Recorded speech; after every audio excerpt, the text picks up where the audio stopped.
Hello friends, welcome back हमारे YouTube channel MG topper classes में। दोस्तों, आज हम लेकर आए हैं डेली करंट अफेयर में 1 फरवरी 2022 के अंतर्राष्ट्रीय, राष्ट्रीय एवं छत्तीसगढ़ के कुछ महत्वपूर्ण क्वेश्चन। इससे पहले कि वीडियो को मैं स्टार्ट करूं, वीडियो को स्टार्ट करने से पहले आप सभी से यह रिक्वेस्ट है, अगर वीडियो पसंद आए तो लाइक, शेयर, कमेंट करना ना भूलें। और अगर आप हमारे चैनल में नए हैं तो चैनल को सब्सक्राइब जरूर करें और साथ ही साथ बेल आइकन को भी प्रेस करना ना भूलें, ताकि जब हम अपनी नई वीडियो अपलोड करें तो उसका नोटिफिकेशन सबसे पहले आपको मिले। तो चलिए वीडियो को स्टार्ट करते हैं। क्वेश्चन है, छत्तीसगढ़ के सुकमा जिले के छिंदगढ़ ब्लॉक के किस ग्राम में फूल नदी पर 100 मीटर पुल का निर्माण किया जाएगा? इसका आंसर है ग्राम बकुला घाट। छत्तीसगढ़ के सुकमा जिले के छिंदगढ़ ब्लॉक के ग्राम बकुला घाट फूल नदी पर 100 मीटर पुल का निर्माण किया जाएगा। चलिए इसके कुछ इंपॉर्टेंट पॉइंट्स देख लेते हैं। इंपॉर्टेंट पॉइंट्स हैं, उद्योग मंत्री श्री कवासी लखमा ने सुकमा जिले के छिंदगढ़ ब्लॉक के ग्राम बकुला घाट में फूल नदी पर बनने वाली 100 मीटर पुल निर्माण और पहुंच मार्ग निर्माण कार्य का भूमि पूजन किया है। अगला इंपॉर्टेंट पॉइंट्स, पुल के निर्माण हो जाने के बाद बगुला घाट और काजी पानी के बीच की दूरी कम हो जाएगी। चलिए अगला क्वेश्चन देखते हैं। क्वेश्चन है, छत्तीसगढ़ में रेडी टू ईट निर्माण की नई व्यवस्था कब से लागू होगी? इसका आंसर देखते हैं। आंसर है 1 अप्रैल 2022 से छत्तीसगढ़ में रेडी टू ईट निर्माण की नई व्यवस्था लागू होगी। चलिए इसके कुछ इंपॉर्टेंट पॉइंट्स देख लेते हैं। इंपॉर्टेंट पॉइंट्स हैं, राज्य सरकार द्वारा इस संबंध में जारी की गई नई पॉलिसी का क्रियान्वयन 1 फरवरी 2022 से होना था। इसे अब 1 अप्रैल 2022 तक के लिए बढ़ा दिया गया है। अगला इंपॉर्टेंट पॉइंट्स, छत्तीसगढ़ में रेडी टू ईट पोषण आहार निर्माण और वितरण व्यवस्था के संबंध में वर्तमान जारी व्यवस्था मार्च 2022 तक लागू रहेगी। अगला इंपॉर्टेंट पॉइंट्स, छत्तीसगढ़ राज्य बीज एवं कृषि विकास निगम के संयुक्त उपक्रम रायगढ़ संयंत्र द्वारा रेडी टू ईट प्रदान किया जाएगा। अगला इंपॉर्टेंट पॉइंट्स, गौरतलब है कि राष्ट्रीय खाद्य सुरक्षा अधिनियम 2013 एवं फूड सेफ्टी हाइजीन निर्देश 2013 में पूरक पोषण आहार निर्माण में स्वामी मानक निर्देश दिए गए हैं। चलिए अगला क्वेश्चन देखते हैं। क्वेश्चन है, गैर सरकारी संस्था centre for monitoring Indian economy CMIE के ताज़ा आंकड़ों के मुताबिक कौन से राज्य में बेरोजगारी सबसे अधिक है? चलिए इसका आंसर देखते हैं।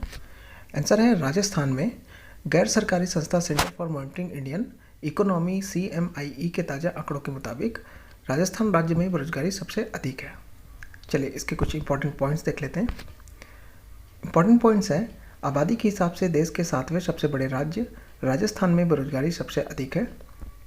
अगला इंपॉर्टेंट पॉइंट्स, यहाँ सबसे अधिक 20.67 लाख बेरोजगार ग्रेजुएट हैं। अगला इंपॉर्टेंट पॉइंट्स, सबसे ज़्यादा बेरोजगार ग्रेजुएट के मामले में यूपी दूसरे स्थान पर है। चलिए अगला क्वेश्चन देख लेते हैं। क्वेश्चन है, भारत का सबसे बड़ा इलेक्ट्रॉनिक वाहन EV चार्जिंग स्टेशन कहाँ पर खुला है? इसका आंसर है गुरुग्राम, हरियाणा। गुरुग्राम हरियाणा में भारत का सबसे बड़ा इलेक्ट्रॉनिक वाहन EV चार्जिंग स्टेशन खुला है। चलिए इसके कुछ इंपॉर्टेंट पॉइंट्स देख लेते हैं। इंपॉर्टेंट पॉइंट्स है, भारत का सबसे बड़ा इलेक्ट्रॉनिक वाहन EV चार्जिंग स्टेशन गुरुग्राम में दिल्ली जयपुर राष्ट्रीय राजमार्ग पर खोला गया है।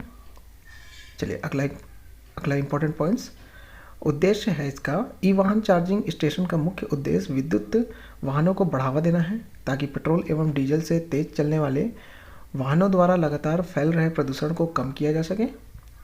चलिए अगला क्वेश्चन देखते हैं। क्वेश्चन है, लोगों के लिए संसद और उनके सांसदों की कार्यवाही की जानकारी हासिल करने के लिए डिजिटल संसद नामक ऐप किसने लॉन्च किया है? चलिए इसका आंसर देखते हैं। आंसर है लोकसभा सचिवालय लोगों के लिए संसद और उनके सांसदों की कार्यवाही की जानकारी हासिल करने के लिए डिजिटल संसद नामक ऐप लॉन्च किया है। चलिए इसके कुछ इंपॉर्टेंट पॉइंट्स देखते हैं।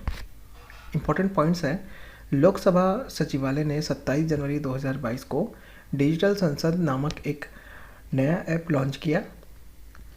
अगला इंपॉर्टेंट पॉइंट्स, उद्देश्य है इसका, इस ऐप को लॉन्च करने का मुख्य उद्देश्य यह है कि इस ऐप के मदद से संसद की कार्यवाही मोबाइल पर आसानी से लाइव दिखाई जा सकेगी। चलिए अगला क्वेश्चन देख लेते हैं। क्वेश्चन है, किस राज्य के दक्षिण मबुआंग गांव को ODF गांव खुले में शौच मुक्त घोषित किया है? इसका आंसर होगा मिजोरम। मिजोरम राज्य के दक्षिण मबुआंग गांव को ODF गांव खुले में शौच मुक्त घोषित किया है। चलिए इसके कुछ इंपॉर्टेंट पॉइंट्स देख लेते हैं। इंपॉर्टेंट पॉइंट्स है ओडीएफ। ओडीएफ का फुल फॉर्म होता है ओपन डेफिकेशन फ्री। अगला इंपॉर्टेंट पॉइंट्स, मिजोरम में आइजोल जिले के एबाग ब्लॉक में दक्षिण मोबुआंग को एक मॉडल ओडीएफ खुले में शौच मुक्त गाँव घोषित किया गया है। इस गांव में 116 घरों के 649 लोगों की आबादी है। चलिए अगला इंपॉर्टेंट पॉइंट्स, मिजोरम की राजधानी है आइजोल।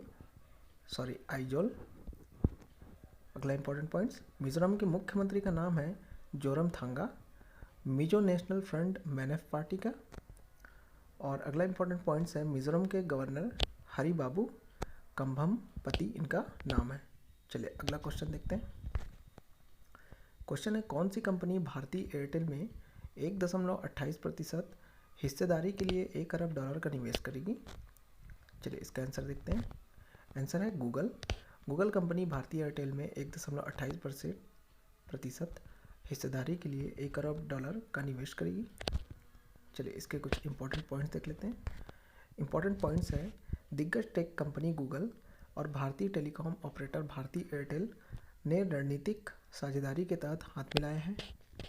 अगला इंपॉर्टेंट पॉइंट्स, गूगल ने ऐलान किया है कि वो भारतीय एयरटेल में $1 अरब यानी 7,500 करोड़ रुपए का निवेश करेगी। चलिए अगला क्वेश्चन देख लेते हैं। क्वेश्चन है, किस धुन को गणतंत्र दिवस समारोह के बीटिंग रिट्रीट समारोह से हटा दिया गया है? इसका आंसर होगा अबाइड विद मी। जो धुन है उसको गणतंत्र दिवस समारोह के बीटिंग रिट्रीट समारोह से हटा दिया गया है। चलिए इसके कुछ इंपॉर्टेंट पॉइंट्स देख लेते हैं। इंपॉर्टेंट पॉइंट्स हैं, केंद्र सरकार द्वारा महात्मा गांधी के पसंदीदा पारंपरिक ईसाई स्तुति गीत अबाइड विद मी को वर्ष 2022 के बीटिंग रिट्रीट समारोह की धुनों की सूची से हटा दिया गया है। चलिए अगला इंपॉर्टेंट पॉइंट देखते हैं। यह धुन 1950 से हर साल वार्षिक समारोह में बजाई जाती थी। चलिए अगला क्वेश्चन देखते हैं। दोस्तों कल हमने आप सभी से जो क्वेश्चन किया था वह क्वेश्चन है, 30 जनवरी 2022 को महात्मा गांधी जी की कौन सी पुण्यतिथि मनाई गई है? उसका आंसर था 74वीं पुण्यतिथि। अगला क्वेश्चन था, आईपीएल की कौन सी टीम देश की पहली स्पोर्ट्स यूनिकॉर्न कंपनी बन गई है? उसका आंसर था चेन्नई सुपर किंग्स।